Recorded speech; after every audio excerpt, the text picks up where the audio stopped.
അനിയെ ഒന്നിക്കുന്നത് നിനക്കിഷ്ടമായിരുന്നല്ലേ? അതിനുവേണ്ടി സംസാരിക്കാൻ നീ ആദർശേട്ടനെ കൂട്ടി ഇവിടെ വന്നിരുന്നു അല്ലേ? ഇതൊന്നും ഇനി അമ്മയോടും അച്ഛനോടും പറയരുത്. ഞാൻ ഇപ്പോഴും പഴയ നിലപാടിൽ തന്നെ ഉറച്ചു നിൽക്കുക. ദേ, ഞങ്ങൾ പോയിടത്തേക്ക് എന്തിനാ മോളെ നീയും കൂടെ വരുന്നത്? അനിയുടെ അമ്മയ്ക്ക് അത് ഒട്ടും ഇഷ്ടമല്ല. അവർക്കിപ്പോ നേരിയ മാറ്റമൊക്കെ ഉണ്ടെങ്കിലും ഈ ഒരു കാര്യത്തില് അവരവരുടെ നിലപാട് മാറ്റിയിട്ടില്ല. അതുപോലെ തന്നെ അബിക്കോ അബിയുടെ അമ്മയ്ക്കോ ഒന്നും അതിന് തീരെ താല്പര്യമില്ല. എനിക്കും അങ്ങനെ തന്നെ.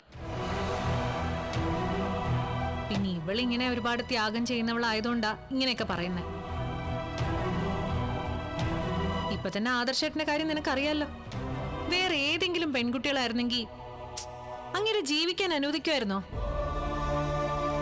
എന്റെ കാഴ്ചപ്പാടിൽ നയനേച്ചയെ പോലെ തന്നെ ത്യാഗം ചെയ്യാൻ മനസ്സുള്ള ആളാ ആദർശേട്ടൻ. അയാൾ എന്ത് ത്യാഗം ചെയ്തു എന്നാ നീ പറയുന്നേ?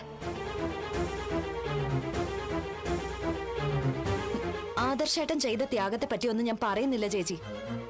ഇനി ചന്തു മറ്റാരുടെങ്കിലും കുഞ്ഞാണോ?